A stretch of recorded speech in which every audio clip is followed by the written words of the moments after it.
Yo, what's going on, everybody, and welcome back to the Gurren Otaku Council podcast. As always, I'm your host, Ace. That is McMillian, and today we're going to be talking about some of the breaking news, Demon Slayer news that we got today, as well as, of course, we're going to be continuing our coverage of the Shibuya incident arc here on the channel. So, and of course, before we get into all that, if you'd like to join me, my friend here, McMillian, as we discuss all things anime and sometimes manga, then please make sure you hit that like and subscribe button, as well as follow us on our social media so you can stay up to date on all things about the council. And with that being said, the council is now in session. Let the meeting begin. All right, everybody, welcome back for another week. Thank you all for joining today's council meeting. Hope everybody's doing great today. How you doing today, McMillian? I'm doing good, my friend. How about you? I'm doing good, feeling great today. Ready to talk about some anime. Why don't you go ahead and hit everybody with the agenda? Yeah, so for agenda today, we have some small council announcements. Then we'll be hitting you guys with news. Then we'll be moving into our review / discussion on JJK episode 44. Giving you guys a weekly recommendation. And then we have a small little bonus before the end with the Goodnight World mini review. That is correct. So hopping straight into some council announcements. Of course, we want to remind everybody that we are still on our road to 100. So if you did not yet hit that subscribe button, and, if you're fucking with the content, you're fucking with the boys, that show some love, hit that subscribe button. Let's go. Road to 100. Moving on from there, we want to remind everybody that our Fearing Beyond Journeys in review is now live on YouTube and your favorite audio platform. So if you want to get a little bit of fearing supremacy in your life, then go over there and check out that episode. All right. Yeah, and then, of course, we do want to remind everybody that if you are here for the JJK review, then, you can skip ahead to that section. The chapters are down below in the description. With all that being said, it is now time for news. It's time for GOC News, your weekly source for the latest anime news. So let's get into it. All right, everybody. Not a lot of news today, but of course we do want to start off with our breaking news. Demon Slayer to the Hashira Village arc has been announced. Well, to the Hashira Village training arc world tour has been announced. So they're doing it again. They're coming out with another movie premiere of the first episode of the new Demon Slayer season, like they did for season 3. They're doing it again for season 4. So yeah, thoughts? Interesting. As a person who went to the last one, like I said, I enjoyed it. I think if you go back and watch that episode, I legit just said, I'm kind of mad they ain't just string all these episodes together. They had like the intro and the outro still between each episode. So hopefully they listen to us, from the feedback from that one, and they don't make us listen to all those intros and endings again like that, and just they, like you said, they actually string them together. Now I will say, do play the intro for season, the new intro for season 4 like I did for season 3 last time. I'm cool with that, but we don't have to relive all those old intros again. But yeah, I'm with you on that. But yeah, they're doing another movie screening again. Of course, I'm gonna go check it out again. I did like the experience last time, just seeing it in theaters. That was cool. And then even this time it looks like they're gonna be doing it in IMAX. So now if you want to see it in 4K, nice, with the surround sound banging in your ear, you can. Nice. Yeah, that should be a good. I think it'll be a good experience. So looking forward to that. And so the screenings are set for February 2024, and the season is set to premiere in sometime in spring 2024. So probably like around April, something like that, maybe. Hopefully. So we'll see. Yep. And then for the next slate of news, this is from the Game Awards. For all the Dragon Ball Tenkaichi fans out there, it looks like we are going back. We back up. Yeah, Bandai Namco unveiled their new game, Dragon Ball Sparking Zero. And from what everybody basically is talking about, this is basically Tenkaichi 4 or 5 or whatever, whatever number on Tenkaichi we're on. It looks great. I highly recommend, if you are interested in the game, to check out the trailer. It looks like it's going to be a great time. It looks so good. Of course, they teased a little the little energy waves clash like the old style game. We haven't had that in the games in so long. They teased that. They also showed off a new technique you could do. You can actually they showed off Vegeta deflecting a Kamehameha blast. I was like, what the fuck? Yeah. I was like, they going crazy right now. But like you said, it looks good. Like everybody, they've been wondering, why the hell we've been on Xenoverse for 5 years. I guess this is why, because they've been taking their time building the hell out of this game. Hopefully. Yeah. So everywhere, get their controllers ready out there. You're gonna need some backup ones. For those who've never played Tenkaichi, you gonna get carpal tunnel. All right, you gonna get a whole new callus in the middle of your goddamn hand. Hey, listen, I ain't even gonna hold y'all. I recommend for all the PlayStation owners, if y'all don't already, invest in a elite controller, one of the DualSense Edges, Elites, whatever you call them, because you can switch out the joysticks, if you will, if they get messed up, because and as you all know, Tenkaichi can mess up some joysticks. So I'm just going ahead and let y'all know now to keep y'all from spending $70 every goddamn 2 months. Go ahead and invest in one of them pro controllers. But all right, moving on from there, we also got the release date or release time frame, if you will, for My Hero Season 7 is also going to be premiering in spring 2024 as well. So kind of similar to last time, both My Hero and Demon Slayer are going to be on at the same time as well. Kind of cool. Yeah, no, it's gonna be good. If it's anything like last season, it's when they were both there, and it's gonna be a good time. Yeah, I agree. Also, right around the corner, we finally got the official release date for Solo Leveling. It's going to be coming to your Crunchyroll viewing pleasure on January the 7th. Man, yeah, long time coming. Yeah, no, and I heard, if I'm not mistaken, I think they're doing like a 2-episode premiere. So like, when it does come out, it'll basically be like 1 episode, but I think it's actually like 1 episode released together, but like it's actually like the first 2 episodes. So like a hour special essentially. Yeah, that's what I read that somewhere. Okay, look forward to that, Solo Leveling fans. Look forward to that. All right, you want to hit up on this next piece of news then? Yeah, so this is an interesting piece of news I just happened to find. Netflix has basically making an anime for this golf manga called Rising Impact. Now, granted, me and Ace aren't the biggest sports fans, but what I found interesting for this one here is that this golf manga is made by the same creator of Seven Deadly Sins. That it is. So, if you are a sports manga fan or a Seven Deadly Sins fan, you might want to check this one out. It's coming to Netflix, I believe, sometime next year within like the spring season, if I'm not mistaken. But there is a trailer out, so go ahead and go check that out when you have the chance. All right, and then for our last piece of news today, for all you AOT fans out there that was waiting on the English dub, don't worry, the wait is almost over. The AOT finale the English dub finale is gonna be premiering on January 7th, along with the German, Spanish, and Portuguese dub as well. Yeah, and I do think they're also premiering the episodes on like Toonami and stuff like that. So if you're a Toonami fan, you can catch the big event that night. So be on the lookout. Be on the lookout. And of course, we'll remind you guys again. Of course, when it releases as well for all the people that's been waiting on the English dub. But that's all the news for today for GOC News. Please let us know down below in the comments what was your favorite piece of news. And McMillian, do you want to head to recommendation? Want to hold off on that? I can give it early. You want to get to him now? Okay, we're gonna head and give out this week's weekly recommendation. Dan, take it away. Yeah, so before we get into JJK, this weekly recommendation is Durarara. For those that don't know, this was not necessarily a Toonami classic, but it came on Toonami, had a lot of fans. So basically, quick synopsis: tired of his mundane life, Makoto Yugamin, forgive me if I mispronounced that, decides to move to Ikebukuro, a district in Tokyo, when a friend invites him.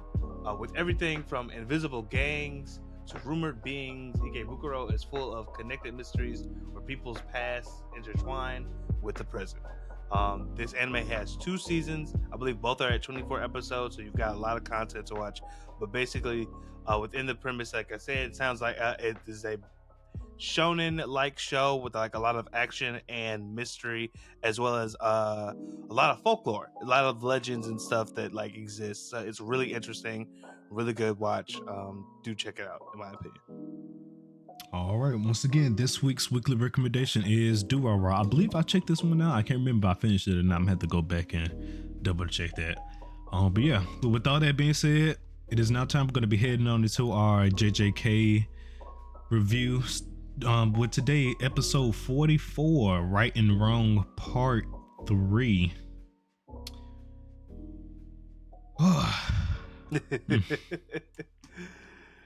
Now,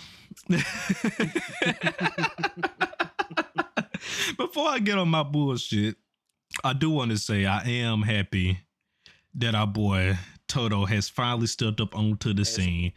Because as you all know, I was just asking this last episode, what the hell was Toto, and he finally pulled up. So thank you, Toto, for showing your face and pulling up, because we needed help. All right, we needed it. Definitely. Needed it. What I really liked, I think, about, besides how flashy Toto came back, because that was some flashy ass shit. Him showing up, giving a proverb about fucking Japanese shrine bells. Talk about, brother, we are the exception. Raw as hell. I really, what I really liked is in that like moment, also they kind of like go to a thing where we get to see Mekamaru talk to Miwa, basically, and explain like, I got you guys away from this thing because I felt like the only person who could really survive was Toto. And all the Kyoto, you see all the Kyoto students in the back, like, damn, that nigga thought we was weak as fuck. And I was like, well, half of y'all lost y'all fights. Like, I don't. I was like, well, it's kind of fucked up as it was, because it was like, damn, you really thought about us like that. But then, I mean, look at it from the other side as well. Like, yeah, he really thought about y'all. Like, he wanted to keep y'all safe, so he made sure y'all was gone. He knew Shibuya was gonna go down, so he made sure y'all wasn't gonna be around.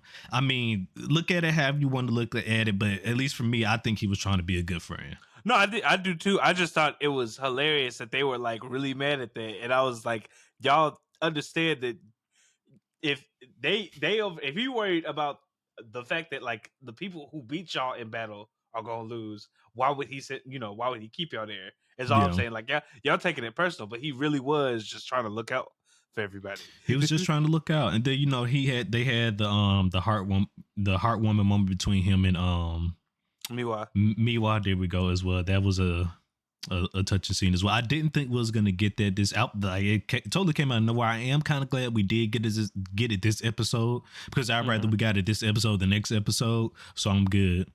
Yeah. Now the same as well. Now to move forward, because I got to talk about this.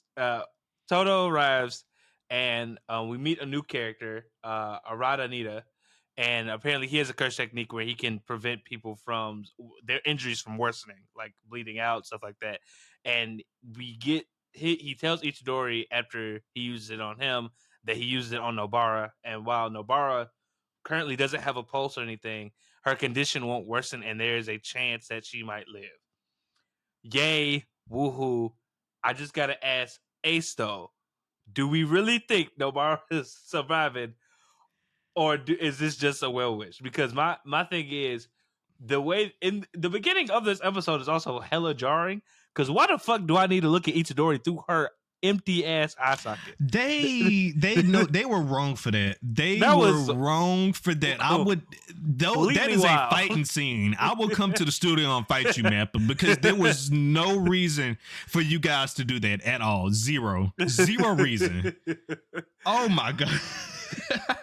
Like, the animators were truly cooking this episode, but like my god, did I need to be traumatized like that in the first couple of minutes? I was like, no, the fuck they didn't, bro. Why would they do that? Oh my gosh, but no, I really think I don't think she's gonna make it, simply because, well, with the way Shibuya is going, I don't think this is something the writer would do. Maybe I'm wrong, but it doesn't seem like it's something the writer would do. It appears my headset is about to die. Let me switch my headphones real quick. But hold on, keep talking real quick, McMillian. Okay. I slightly agree with this. I don't think basically that that she would that he would do all this development. That Gege would do all this development and all these what's the word? Do all this traumatizing ass shit for it to kind of just, switch back to being like, hey, this is gonna be all right. It's gonna be okay, and everything of that nature. If anything, they'll probably drag it out like for a while and make it so like it's not confirmed whether she's alive or dead. Is all I could probably say. But like, I don't think it's gonna. I at least don't think we gonna get like, oh, she's good. Like immediately, like they definitely go probably drag it out. But I'm with you on that. And like you said, if she is alive, she's like on the she's barely like her life is not gonna be the same. Like she's done as a sorcerer essentially. Like, so she might as well not even be in the show anymore. If that is the case, I can see that playing out like that. But um I don't think she's gonna be allowed. I think it's just the like you said, the wishful thinking type of situation. Like, oh, maybe she is gonna live, but then they're gonna hit us with that. Oh no, she is there. Like, it's just that last little bit of hope. That's what he's trying to give you, that last little bit of hope. But nah, he ain't gonna get me. He gonna get me. Yep. Yeah. So you heard it here first. So John Gurren Otaku Council people, do not sit there and give yourself all hope for Nobara. But I guess if they were trying to be a little bit nice, I guess I'll commend them for that. I feel you on that. So now let's get down to the nitty gritty. Todo, well, I guess it's Todo and Itadori versus Mahito, but forget Itadori right now. Todo versus Mahito. Let's just start there. All right. Well, we ain't talking about Itadori right now. All right. We'll get to him later. My boy Todo came up and showed out. I was literally talking about how last episode, how we have not yet seen Todo's full potential just yet. And this man came in here and started showing the fuck off. He can switch with inanimate objects. He's been holding that in his back pocket this entire time. Not this opens up a whole different dimension to his fighting styles. Well, no, we knew he could switch with inanimate Since objects. when? Because he switched with Playful Cloud. Remember, because he in the tournament, I don't know what you would call that arc, but in that arc with the tournament when they were fighting Hanami, he switched. I forgot what character, but he switched somebody with Playful Cloud because you talking about Megami when he first pulled up. But I think so because it looked like he just saved him himself. I might have to go back and watch that because it looked like he just pulled up and saved himself. Because Playful Cloud was like, if I'm not mistaken, like in a river, and he clapped, and then it like appeared. I'm gonna have to go back and verify that. Then. So like, it's because his technique is he can clap. He can clap and switch. Yeah, switch places. Anything with cursed energy, he can switch. It's okay. Anything with cursed energy. That's my. Okay, you know what? I'm gonna go back once again. We always do this on the episode, so I am gonna go back and verify that. So next episode we'll have our our definite statements on that. But yeah, until further notice, at least from my understanding, we haven't seen him switch with inanimate objects before, and so he came out and started going crazy on Mahito ass, like just basically handling him and not even. I do want to talk about this one scene. So in the scene where Mahito basically uses the swords and he comes and clamps down on him from both sides, and he somehow Todo still gets out the way. You seen that meme online, basically. This is what I'm talking about. Yeah, but because people were like, what did he clap? And I was like I think the animators were having fun because there's no other explanation other than Toji probably clapped that ass. I hate to say it. He couldn't clap his hands. It couldn't be that. It could not be that. So them cheeks probably he probably clapped them cheeks just that one time. I want to be on the side of the people who say that he like don't overthink it. Everybody, he just moving really really fast. I want to be on y'all side. I would love for that, but the thing is, if he moved his hands. Them shit, the fucking I was like, but I didn't see any like wind in the maester and little small little streaks, nothing. I was like, there was nothing indicating that he moved his hands at all. At all. It got it. I hate to say it. Like I said, I hate to say it, but I think it was the cheeks. He jumped up that one time. That's what happened. Oh man, JJK has really truly been an experience. I'll tell you the truth, man. Like I said, I think that was a joke with the animators. I really think they knew what they was doing with that one. I'm with you there as well, 100%. Now I do. Now talking about like the Toji fight, I do think what he did was cool, but it Hito even like said it to like kind of ruin it when we got that Black Flash moment. Toji. Unfortunately, as good, even though he's an amazing fighter, Mahito just can't be. He can't damage Mahito because Mhm. he can't. He can only take damage if you hurt his soul, and only so there's only right now. So as you know, Yuji has the ability because of like I think his connection with Sukuna, and then Obara because of the was it resonance and hairpin, but like so I really do wonder as fucking hard as they were going because they were him and Yuji and Todo were just a nonstop on his ass. I do worry because it's like only one person of that group can actually do damage to Mahito. So like, are we out of the woods? That's okay. And help me refresh my memory again. Why can Itadori escape his soul? Is it because the way his curse technique works, or is it because of I think it's his. Sukuna? I believe it's his connection with Sukuna. Sukuna, uh, one, Mahito can't do auto transfiguration on him because to touch Yeah, Itadori's soul is to touch it's to Sukuna's basically soul. essentially touch So Sukuna. yeah, so for Mahito to kill Itadori, he basically had to just beat Beat his him to death, ass. or Yeah. like as we saw. And Itadori seems to be able to hurt Mahito on some level due to I guess his connection with Sukuna. His divergent fist has the ability to actually hurt Mahito's soul So, as well as his physical vessel. So well, I was just wondering was it because of essentially how his technique works, because they explain it, it's like the curse energy is like coming out of his body, and then impacting the person. Is it because of that, or like you said, was it really more because of the Sukuna connection? I'm assuming it's Sukuna because like if you go back and watch the thing with Gojo, what Itadori is doing is something that any sorcerer could do. Is just simply applying curse he did explain it. Yeah, when Gojo, it was whoever was explaining his curse technique at the time. It was Gojo or Nanami. I can't remember which one it was. Yeah, but it's simply applying curse energy to his physical strikes, which by any sorcerer could do. But I think it's that connection with Sukuna that really allows him to be able to hurt Mahito on some level. But that in itself is why I'm worried, because I'm just like, Todo can do all this cool shit, like physically fight him, but he's not really doing any actual damage to him. Well, So like, okay, are we out of the woods? Would that be no? Because I guess then why can Nobara hurt him then? It was resonance. It's the same. When she what was that move?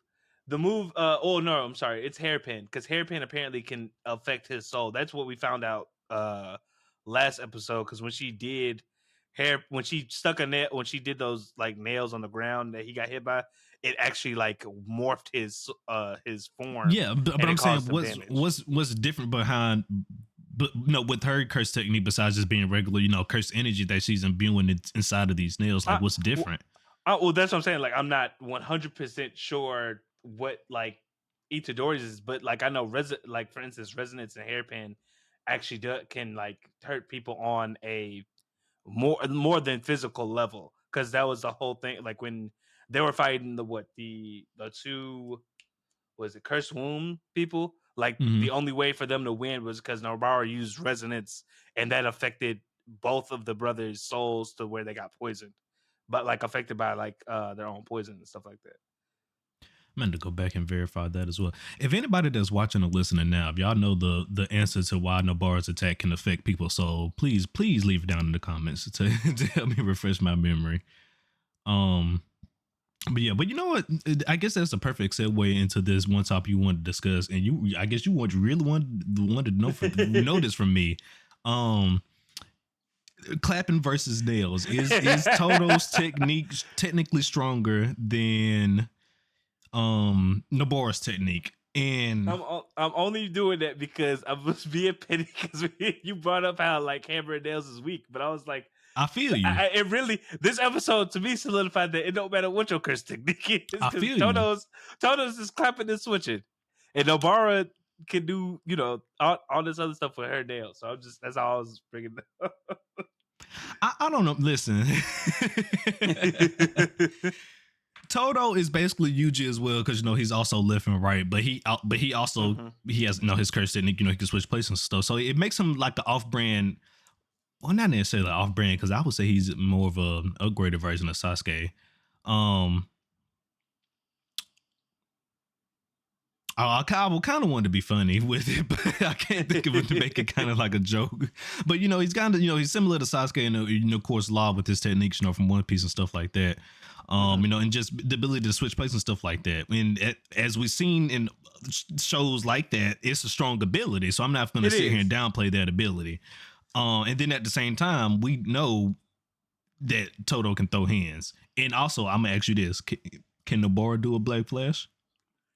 Oh, she did. That one episode, the episode with the cursed wombs. Itadori No, and Nobara no. did Black Flash. That was both of them. I'm gonna definitely have to go back and look at this now because now ain't no way she. That was both of them. You shit. When they were fighting, when Itadori and Nobara were fighting against. Itadori did it, but you telling me Nobara did it as well? It was now, both. I'm definitely gonna have to go back and look at that one now. It was both. Both of them pulled it off. Both of them pulled it off. If she pulled off this Black Flash, you know what? Bravo, so I'm gonna give you. I'm gonna give you her flowers. All right. That's all I'm trying to do. I'm on the Nobara Defense Force. All right. Yeah. I'm not her biggest fan, but I will not tolerate slander. I would not tolerate slander. Listen, all I'm saying is, if y'all was telling me that Nobara could conjure cursed nails, okay, now we talking. All right, now we talking, because now we going somewhere. But with just the regular nails, she has a finite amount of those. She's limited. I can't dispute that. You're not wrong on that one. I was just saying I don't feel like her curse technique is as weak as you made it sound. Well, no, it's not. I mean, well, no. Of course, in the right hands, her technique still will fuck up anybody. Don't get me wrong. Her shit is still deadly, but in the overall grand scheme of things, she is not rising to the top of the JJK sorcerer world with the hammer and a nail. That's all I'm saying. I can concede on that point. I agree with you there. I just didn't want to go quietly into the night. Oh my girl. He said, listen, I let you have last episode. I just thought it would be funny to bring it back up because I was like, oh yeah, Todo's technique is technically just clapping. How does Ace feel about this? I was just being petty. I just thought it'd be funny. I feel you. 100%.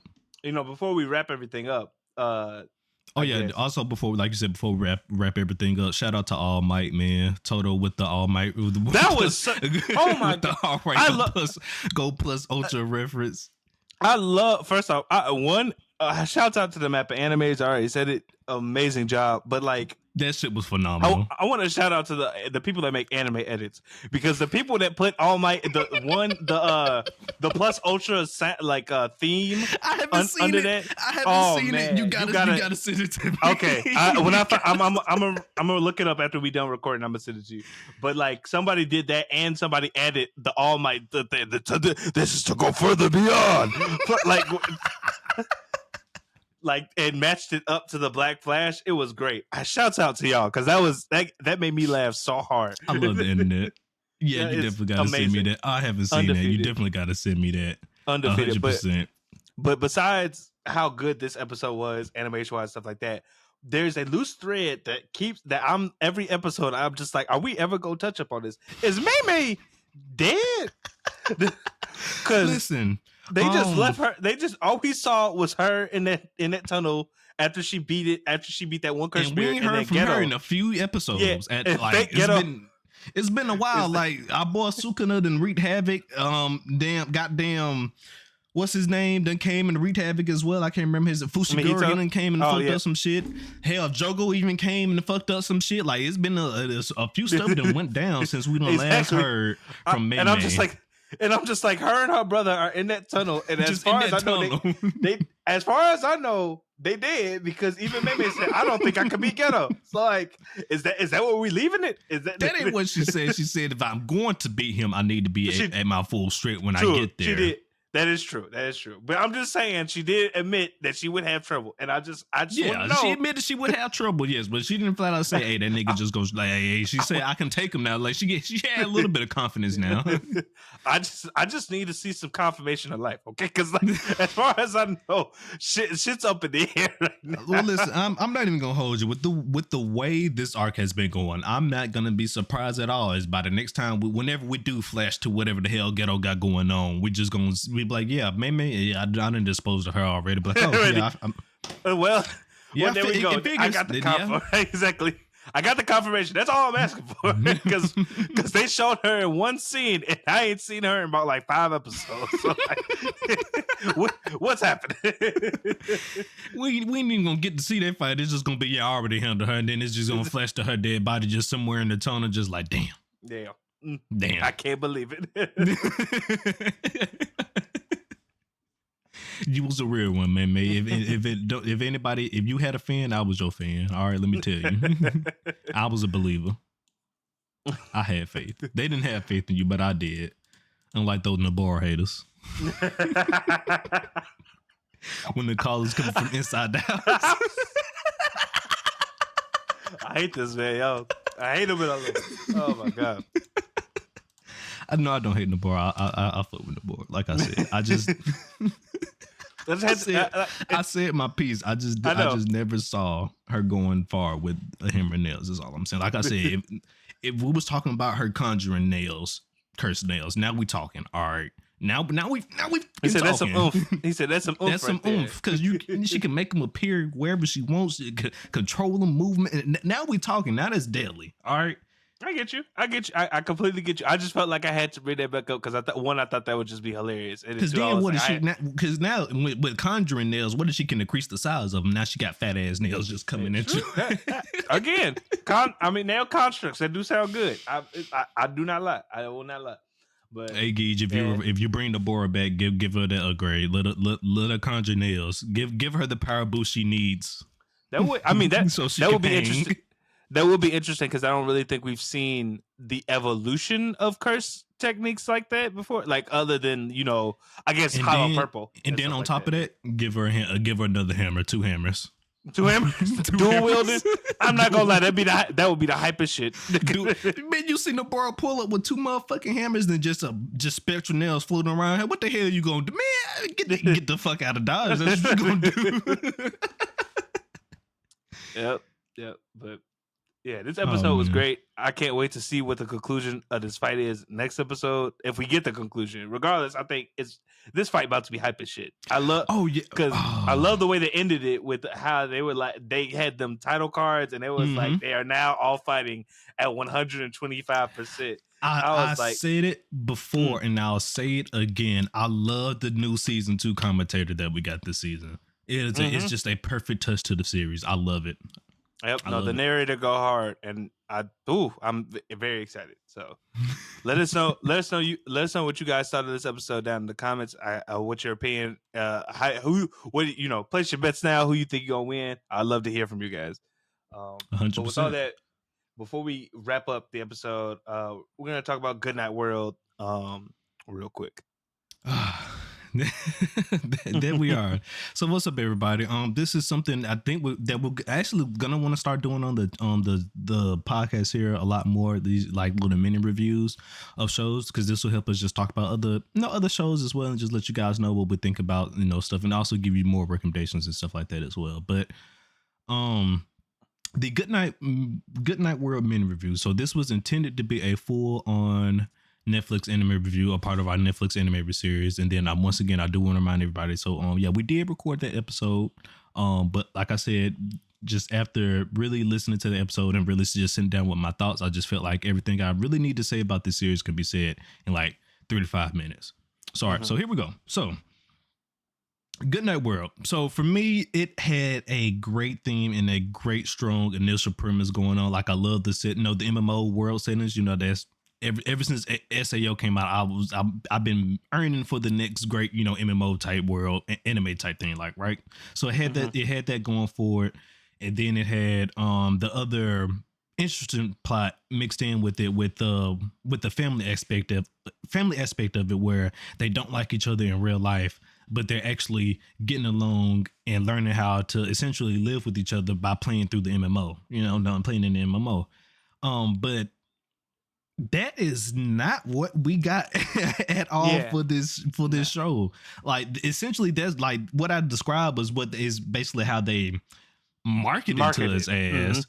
But by episode 5, episode 6, whatever you get to this show, it just completely flips on its head and it's just a full on 0 to 100 rush to the ending. That's what it was. Yeah. And it just totally caught me off guard, and it's really a shame.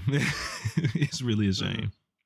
Yeah, I mean, there's not much more I can say about it other than like my initial thoughts were kind of similar to Ace's. Only thing was I was gonna be like, oh, maybe the players are playing different roles in their like in the game world than like say real life. So for instance, maybe like the older brother is actually playing as like the dad, and like the dad is playing as the son or something stuff like that. But that wasn't really the case. Everybody was still like mostly for the most part the same. It was where Good Night World really like kind of takes off is like, oh, this is a story about AIs and how AIs are dangerous and coupled around family dynamics, and don't be a shitty family member or bad stuff will happen. And it was like I said, like after you get to like episode 5, it kind of rushes everything, and that's kind of it just straight up does. It rushes everything. Yeah, to say the least, and that's kind of where like loses you in a bit. Like I said, like the stuff that happens is still interesting. It's just like you are going a mile a minute, and I was like, I really feel like if y'all just slowed it down just a bit, it would have been a lot better. But yeah, and then so like I do apologize. So I'm gonna say a spoiler here. So spoiler warning for anybody that hasn't yet seen it, and if you do plan on watching it, I'm gonna spoil the ending for you because I do want to talk about like how bad this fucking shit was. So like we said, we start the series off with just like I said, the family dynamic, and you thinking that okay, well, this series is really going to truly be about the family learning how to live with each other, but they're really going to basically do that by playing in the game first, and then we're going to start seeing their mood change in real life and stuff like that. And to a certain extent, that is how it was working out, right? But like I said, you get to half of the series and it's all about AIs. Then oh shit, the AI that was your friend Ichi, this person that was your friend Ichi all along, it was an AI. Yeah, there's seven of them, but I already killed the other 5 though, right? Oh, well, damn. All right, so you're already halfway there. Oh yeah, and there's some crazy entity out there called the Black Bird. That if we don't stop it, it will destroy all of humanity. Wait, what, old man? What are you? This is episode 7. What are we talking about here? What? Fast forward to episode 8. The Black Bird has now taken over the world. What the fuck are we doing here? Yeah. Yep. Episode 9 and 10. Ichi's father turns into the white bird to save the world. Oh, but somehow magically the black bird turns into Ichi's dead sister that we've been talking about this entire series as well. What? Well, not even the entire series. We get that like they've been alluding to his sister, but like we don't really get the confirmation until like the 8th episode, amongst a lot of other stuff. Like I said, it's a very jumbled mess. Like very jumbled, but like just to give us all that jumbled mess, just to leave a half-ass ending to where it looks like they're actually still stuck in the game. Where get the fuck out of here.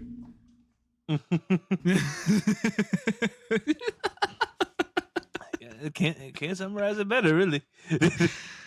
Oh my gosh! And then last time I'm gonna be real with y'all. I gave that a 7 out of 10, but after that I sat with myself. I was like, Alex, are you really gonna give this a 7 out of 10? Are you gonna really go to the people and tell them that this was a 7 out of 10 show? And I was like, no, I'm not. I'm not gonna do that. So I gotta reevaluate. I had to reevaluate. I was like, I cannot come out here and do these people like this. This is like a 4 or 5 at best. Okay, I can agree. I don't know if I'd say it's a 4, only because like I feel like on 4s I start to not enjoy shit. But like, okay, I'm with you that because I wouldn't say I didn't necessarily enjoy. It was like that I had problems. It was like trash TV essentially. Yeah, but like, I didn't sign up for trash TV though. So I guess a 4. You know what? I guess a 4 wouldn't be bad. It's definitely like a 5. Like I think I was on the original thing I said like 5, 5.5, and I still think it's somewhere around it because I do like the premise, and I do like the early episodes, in my opinion, are really good. They were good. Yes, I'm with you. It's in the later stuff where shit starts to like go down. So I think I could see where you might have like given it a 7 if like everything kind of stayed how it was, but where we got at the end, definitely around like a 5 or a 4, like a low 5, high 4 type of deal. Because I still thought it was enjoyable and I still thought it did things well, but it starts Correct. to lose you in the later half when it can't, where it's trying to feed you so much information, it starts to look foolish. I feel like is like the problem. Like it really loses you in those like last couple episodes. Yeah. Cause now I'm wondering, like, was this always supposed to be like a 12 episode type show? Like, was it supposed to be like get in, tell a story, get out? Like, was this Well, supposed to be that type of series, or was it supposed to be like a season by season thing? Like, I'm not sure who the author I of the don't. story is or whatnot, but Well, it did have a manga, and the manga series seemed to have been short when I looked it up after when we were like before we had recorded like the original episode, mm-hmm. and so I think it was supposed to be like on the shorter end, but I don't know. I feel like I don't know if like what the story was in development for this show, but I definitely felt like they could have maybe used just a little bit more There might episodes, be maybe like some missing pieces here and 15 or there. something. Yeah, or yeah, I feel like they kind of like condense. To me, it feels like they kind of like Condensed it. try to condense it at the end, and it just made it more confusing. Unfortunately, like they could have probably benefited from maybe like 2 more some episodes, because I don't think it needed like a lot. It just was like it's just the ending felt really rushed. Like they rushed to basically like the end of the world, the black bird, the white bird thing. Like I was just like, okay, hold on, Yeah. like y'all are throwing everything at me. And then there's no setup for none of that stuff either. It was just take over the world. Oh, I'm the white bird now. Like there's no setup for none of that stuff. It just happened. I'm like, okay. Mm-hmm. But I was like I said, like I don't mind like the shorter story type animes, like some of the the 12, 13 episode animes. Those are some like the best stories out there. Shout out Vivi. Those are some of the best stories out there. But it's just one, like if this was that type of story that that it was supposed to be like more of the shorter end like that, then I do agree with you. Maybe they did condense it more down there than they had to. Maybe they did actually cut out some stuff, because like you said, the beginning was good and solid, but then So yeah. like we just know it looked like a very obvious rush ending in my opinion. Mm-hmm. Yep. Yep. So yeah, that was our thoughts on Goodnight World. If you did check it out, let us know what you thought. If you enjoyed it, if you thought maybe we're being too harsh, I'd still like to hear your perspective on it. But with all that, guys, I'm gonna go ahead and wrap us on up here and get us out. So as always, appreciate you for watching / listening. If you're watching us on YouTube, as we said before, we're on the road to 100 subscribers. So please hit that the subscribe button, as well as hit the bell notification so we make uploads. And then if you're listening on audio only platforms, appreciate you as well. Please consider giving us a review or sharing it us with your friends. Really help us grow. And as always, I'm not going to tell you, to not continue listening to us, but like if you wouldn't mind, just dropping over to YouTube, hitting the subscribe button as well. It would just help us out a lot. We would greatly appreciate it. If you want to stay up to date on all things about the council, consider following us on our social media. That is at Gurren Otakus on Twitter and at Gurren Otaku Council on everything else. With all that being said, guys, you all have a wonderful day. Continue to enjoy anime. This is Gurren Otaku Council saying, meeting adjourned. Peace out, everybody.